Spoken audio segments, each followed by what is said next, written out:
Dear students, आज की class में हम एंटी माइक्रोबियल ड्रग्स की क्लासिफिकेशंस की बात करेंगे। तो चलिए क्लास को शुरू करते हैं। एंटी माइक्रोबियल ड्रग्स की क्लासिफिकेशन डिफरेंट तरीके से की गई है। फर्स्ट क्लासिफिकेशन है केमिकल स्ट्रक्चर्स के अकॉर्डिंग। सेकंड क्लासिफिकेशन है मैकेनिज्म ऑफ एक्शन के अकॉर्डिंग। थर्ड क्लासिफिकेशन है जिस ऑर्गेनिज्म के अगेंस्ट प्राइमरली वो एंटी माइक्रोबियल ड्रग्स एक्टिव है उसके अकॉर्डिंग। फोर्थ क्लासिफिकेशन है स्पेक्ट्रम ऑफ एक्टिविटी के अकॉर्डिंग, नैरो स्पेक्ट्रम है, ब्रॉड स्पेक्ट्रम है। और फिफ्थ क्लासिफिकेशन है जिस सोर्स से वो एंटी माइक्रोबियल ड्रग्स डिराइव हुआ है उसके अकॉर्डिंग है। आगे one by one in classification को डिस्कस करेंगे। तो फर्स्ट क्लासिफिकेशन जो हम डिस्कस करने वाले हैं वो है केमिकल स्ट्रक्चर्स के अकॉर्डिंग। एंटी माइक्रोबियल ड्रग्स की जो क्लासिफिकेशन है केमिकल स्ट्रक्चर्स के अकॉर्डिंग वो इस तरह से है। फर्स्ट क्लासिफिकेशन है sulfonamides and related drugs.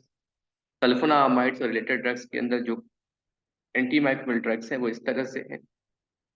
Sulpha Digene या अदर्स, सल्फोन्स डैप, जिसका बेटर एग्जांपल हो सकता है डैप्सोन जिसे डीडीएस भी बोलते हैं। पारा अमीनो सैलिसाइलिक एसिड जिसे पीएस भी बोलते हैं। सेकंड क्लासिफिकेशन है डायमिनो पैरामिडीन्स की। इसके अंदर जो ड्रग्स आती हैं वो है टाइमिथोप्रिन और पैरामिथामिन। नेक्स्ट क्लासिफिकेशन है क्वानिलोनोन्स की। क्वानिलोनोन्स के अंदर जो ड्रग्स आती हैं नैलिडेक्सिक एसिड आती है, नॉरफ्लॉक्सासिन आती है, सिप्रोफ्लॉक्सासिन आती है, इसके अंदर प्रोलिफ्लॉक्सासिन आती है और एक्सेट्रा। नेक्स्ट जो क्लासिफिकेशन है वो है बीटा लैक्टम एंटीबायोटिक्स की, यानी केमिकल स्ट्रक्चर्स के अकॉर्डिंग जो फोर्थ क्लासिफिकेशन है वो बीटा लैक्टम एंटीबायोटिक्स की है। इसके अंदर जो ड्रग्स है वो है पेनिसिलिन है, सेफलोस्पोरिन है, मोनोबैक्टम्स है और कार्बापिनिम। तो बीटा लैक्टम एंटीबायोटिक्स के अंदर जो ड्रग्स आती हैं वो है पेनिसिलिन, सेफलोस्पोरिन, मोनोबैक्टम्स और कार्बापिनम्स। नेक्स्ट हम बात करते हैं अदर क्लासेस की। जो फिफ्थ क्लासिफिकेशन है केमिकल स्ट्रक्चर्स के अकॉर्डिंग वो है टेट्रासाइक्लिन की। इसके अंदर जो ड्रग्स आती है ऑक्सी टेट्रासाइक्लिन आती है, डॉक्सीसाइक्लिन आती है या अदर्स, माइनोसाइक्लिन भी इसके अंदर आती है। नेक्स्ट हम बात करेंगे सिक्स क्लासिफिकेशन की जो केमिकल स्ट्रक्चर्स के अकॉर्डिंग है वो है नाइट्रोबेंजीन डेरिवेटिव्स की। नाइट्रोबेंजीन डेरिवेटिव्स के बेटर एग्जांपल है क्लोरमफेनिकोल। और सेवेंथ क्लासिफिकेशन है अमीनोग्लाइकोसाइड्स की, जिसके अंदर जो ड्रग्स आती है स्ट्रेप्टोमाइसिन आती है, जेंटामाइसिन आती है, मिकासिन आती है, नियोमाइसिन आती है, वेंकोमाइसिन आती है और एक्सेट्रा। नेक्स्ट क्लासिफिकेशन है केमिकल स्ट्रक्चर्स के अकॉर्डिंग जो एट्थ क्लासिफिकेशन है वो है मैक्रोलिड्स की। मैक्रोलिड्स एंटीबायोटिक्स की। तो इसके अंदर जो ड्रग्स आती है erythromycin, clarithromycin, azithromycin and etcetera. Next जो क्लासिफिकेशन है वो है लिंकोसोमाइड एंटीबायोटिक्स की, जिसका एग्जांपल है क्लिंडामाइसिन। और जो लास्ट क्लासिफिकेशन है ग्लाइकोपेप्टाइड्स एंटीबायोटिक्स की, इसका एग्जांपल है टिकोप्लेनिन।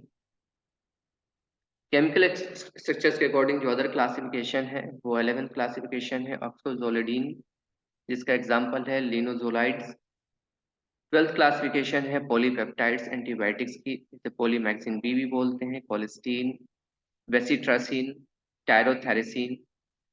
जो 13th क्लासिफिकेशन है केमिकल अकॉर्डिंग स्ट्रक्चर्स के अकॉर्डिंग वो है नाइट्रोफोरेन डेरिवेटिव्स की, जैसे एग्जाम्पल के तौर पे नाइट्रोफोरेन ट्विंस, पुराजोलिडीन, जो इसके एग्जाम्पल्स हैं।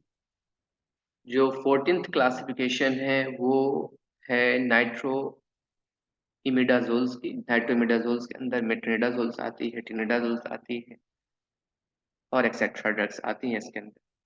15th क्लासिफिकेशन है निकोटिनिक एसिड डेरिवेटिव्स की।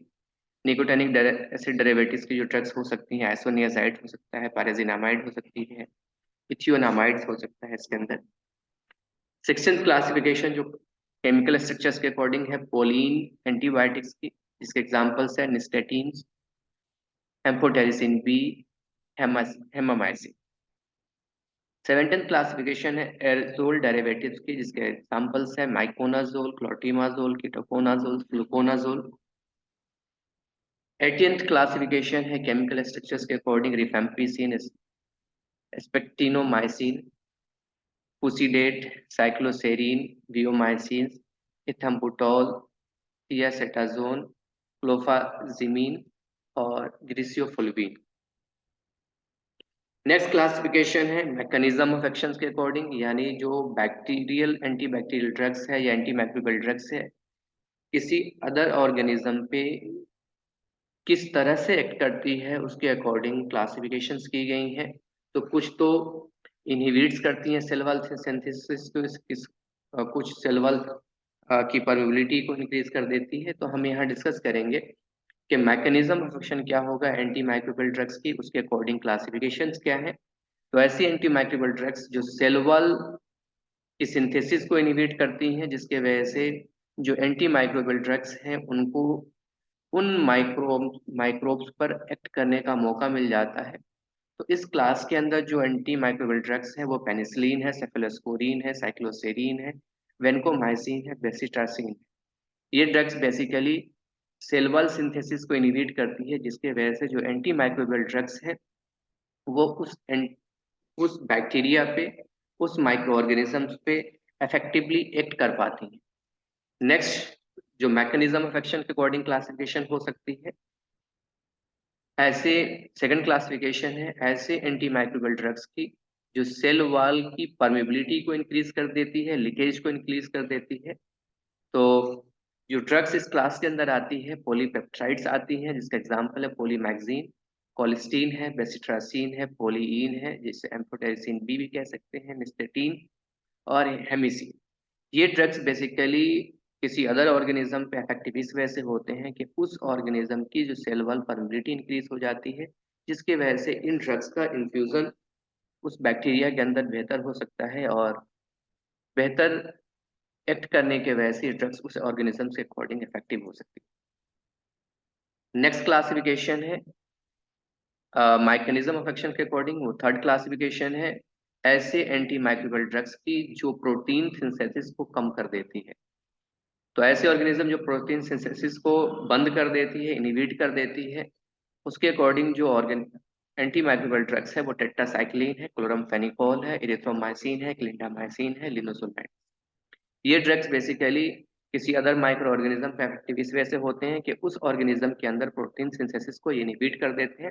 दोबारा से इस क्लास को रिवाइज करते हैं। तो इस ग्रुप के अंदर जो ड्रग्स आती हैं वो टेट्रासाइक्लिन है, क्लोरामफेनिकोल है, इरिथ्रोमाइसिन है, क्लिंडामाइसिन है और लिनोजोल है।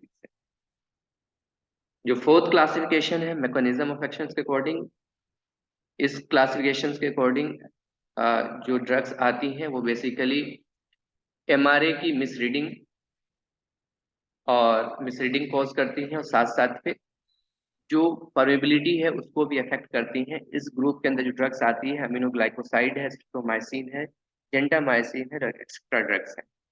तो इन क्लास के अकॉर्डिंग इन ग्रुप के जो ड्रग्स आती हैं वो बेसिकली एमआरए की मिसरीडिंग होती है, मिसरीडिंग कॉज करती है और साथ साथ में परमेबिलिटी को, सेल वॉल परमेबिलिटी को इंक्रीज कर देती है या इफेक्ट करती है, जिसके वजह से ड्रग्स को इफेक्ट करने का मौका मिलता है और ऑर्गेनिज्म पे वो इफेक्टिव होती है। तो क्लास यहीं तक, नेक्स्ट क्लास में हम कंटिन्यू करेंगे इससे फर्दर। तब तक के लिए अपना ख्याल रखें, मिलते हैं नेक्स्ट क्लास में।